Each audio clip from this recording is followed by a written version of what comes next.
My name is Melissa Chunn. I'm the general manager of the Renaissance Hotel North Hills in Raleigh. I am joined today with Mr. Mark Laport, CEO and founder of Concord Hospitality. Welcome to part 2 of Candid Conversations with Concord Hospitality. So Mark, today we're going to talk about some tough conversations that a lot of people think about. A lot of people may have questions about, but may be uncomfortable talking about them. And today we're going to have some candid conversations, and I hope we have an opportunity to have some dialogue about some of those tough conversations that are out there. We shall. Awesome. Racial injustice is something that's not new to our nation. Why is it important to you as the CEO to speak up in regards to Black Lives Matter now? Why is that movement important to talk about? First of all, I would say it has always mattered. It matters now more because through this movement, voices that are very much in minority in our country are speaking loudly. That loud speaking is needed in our country. It's needed in our company. Equality has always been a word used in everyone's vocabulary in this country forever, but through this movement, we know that it has not always been exactly that way, as the word would indicate. I'm happy that our company, and in part through my leadership, can help really put the pedal on the metal and push even harder than ever before to end racism.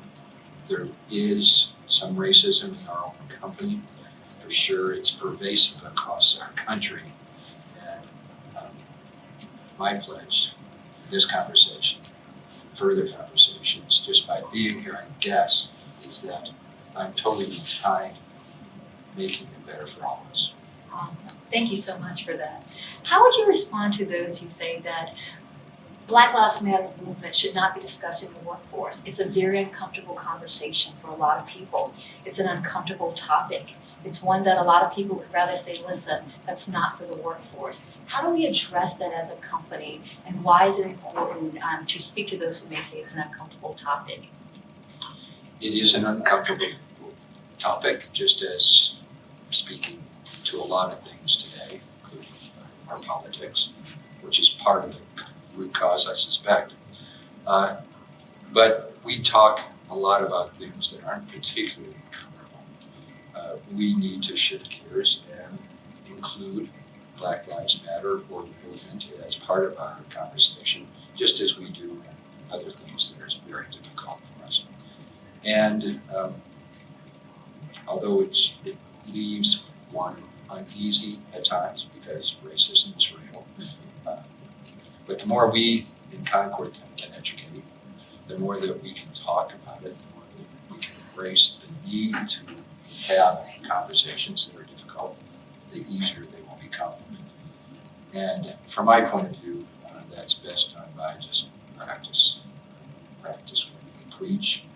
And for leaders like you and our company, and there are not enough Black leaders, as we know,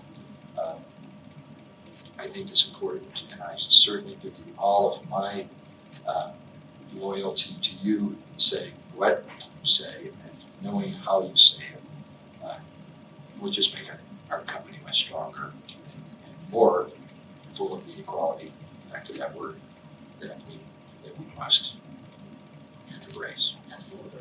Well, we hope today, Mark, obviously, as uncomfortable as it is, what we want our listeners to hear today is that it's all about diversity and the common good for all. We want to make sure that we clearly make sure that racial injustice is not okay, and we just want to make sure that, we talk about something that's very difficult to talk about, but much needed to talk about. So before the Black Lives Matter movement, Mark, do you think that you truly understand racial injustice, or have you learned some things from the movement that has recently taken place? And if so, what have you learned from this process? My biggest learning, I would say, is that these voices have spoken so powerfully. And prior to this whole movement, that power was less significant because the voices were not speaking out in unison as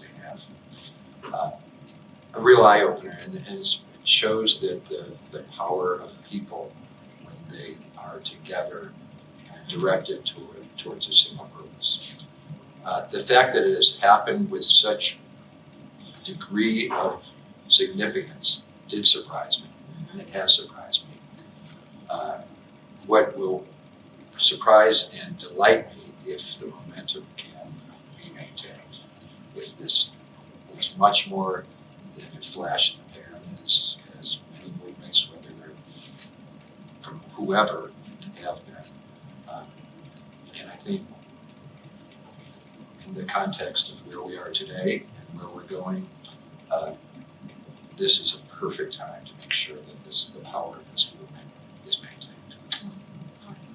Well, I've asked you a lot of questions. I'm sure you're just excited to ask me a lot of questions, and I want to speak candidly to you, and feel free to ask me whatever questions you'd like to ask me.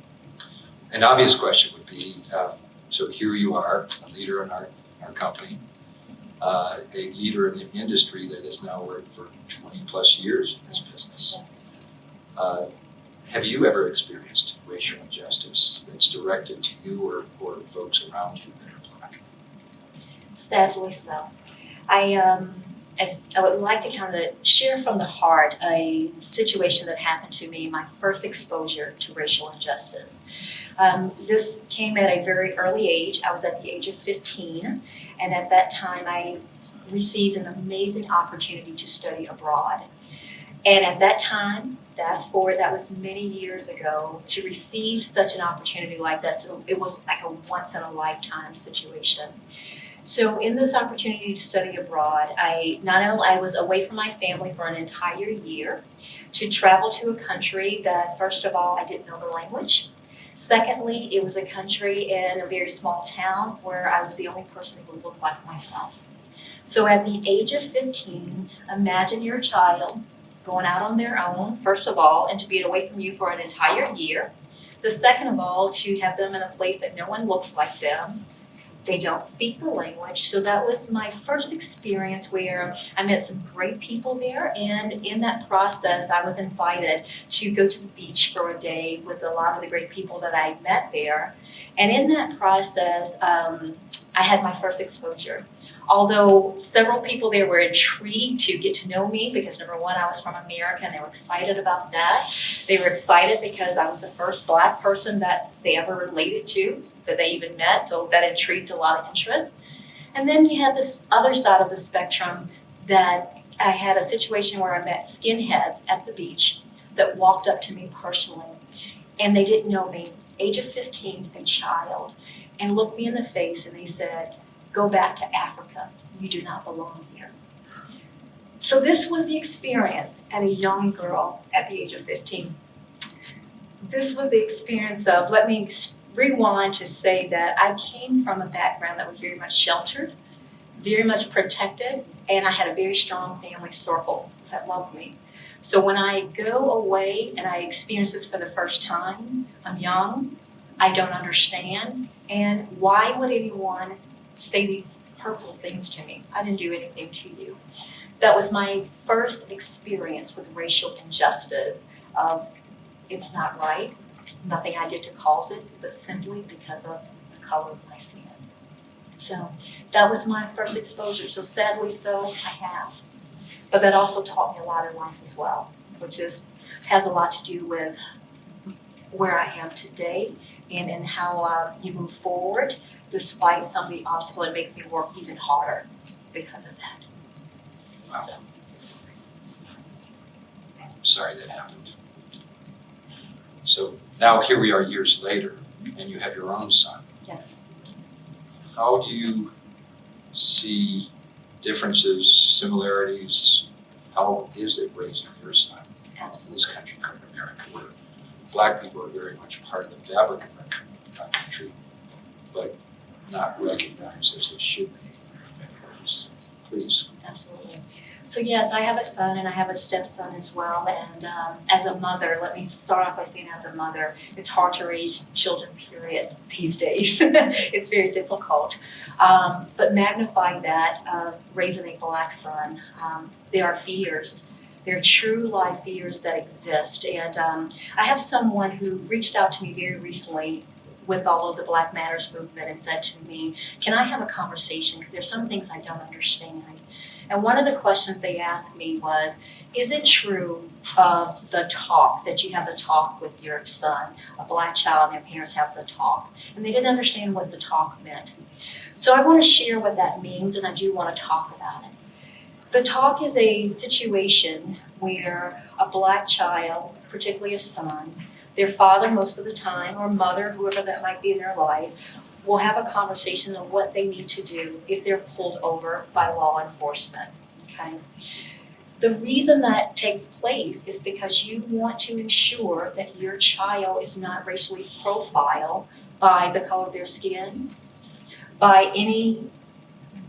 for whatever reason, and if they reach the wrong way in their glove compartment to get their registration, that they're not accused of reaching for a weapon or something that doesn't even pertain to them. And sadly, that has happened.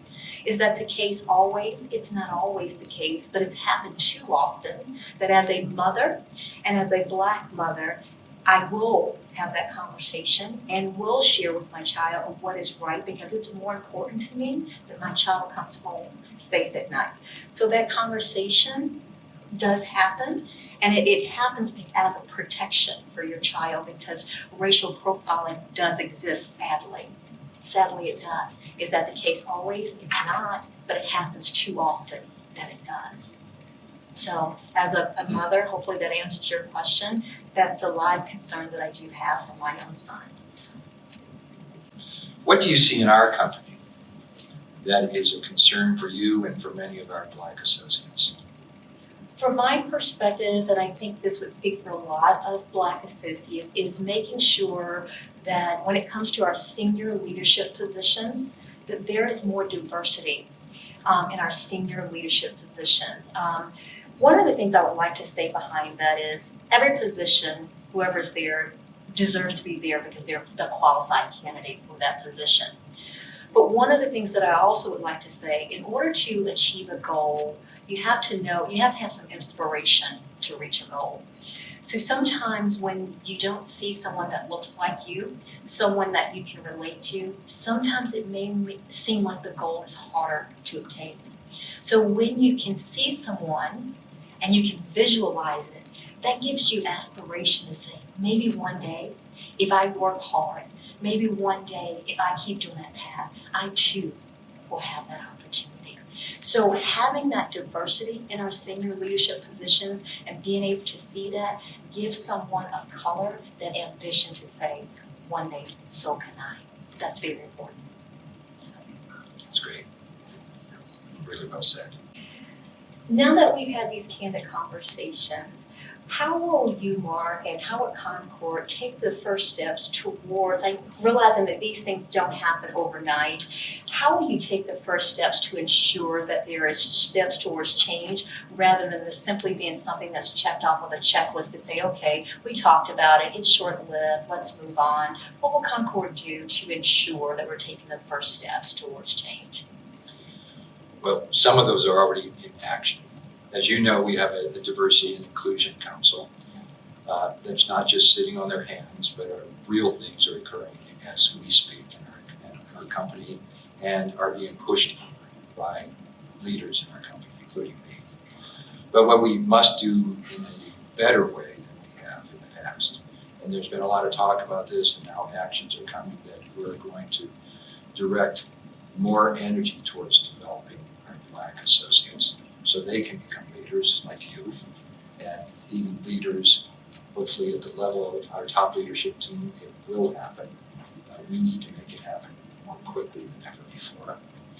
We're going to continue to work as a company philanthropically to help others in need, and Black folks as well as white folks, but there's so many people in need. But the emphasis more than ever needs to be, how do we help Black people that need to be brought up to the clear level and feeling that they are equal across the board. That's more than talk. We're spending time on it. The company that is invested in our company, called Allegheny, has even set up calls to make sure that inclusion and diversity is top of mind and not just something that we talk about, close the door and say, okay, next. So real powerful actions are occurring. And it's through this movement that it has been, again, a surprising eye-opener for many folks, including this guy. But it's easy to embrace in our company because we've always had that feeling in our hearts, as you have put it too. But I call upon you too. I call upon Chris Tyner, who spoke before, that we need you more than ever to be the leaders of this movement. You are the people that have made a big difference already. You are the look up to leader in our company. You can actually be much more effective than Chris than I, but you must have my backing and other leaders' backing too. Absolutely. Thank you so much. As we wrap up today, what would you like to say as far as Concord's hospitality position on racial injustice? It's difficult to express because anything that white people say today may seem like rhetoric when pile on all the years in history of what's happened before me and before my father and grandfather or great-grandfather might have lived at the time when we actually had slaves. But I think you know, and I think you know it comes from my heart and other people's heart in our company, that our biggest differences are indeed our biggest strengths. That is not just talk. It's probably a reason that you are here as one of our leaders. It will be the reason in the future that there will be many more diverse leaders in our company, and many of them will be Black leaders. Mark, thank you so much for your time. This means so much to myself as a Black professional within our company, to our Black associates, just more so, just racial justice, period. We thank you so much for your time and taking the first step towards change. Much appreciated. Thank you. You're welcome, and thank you for your comments.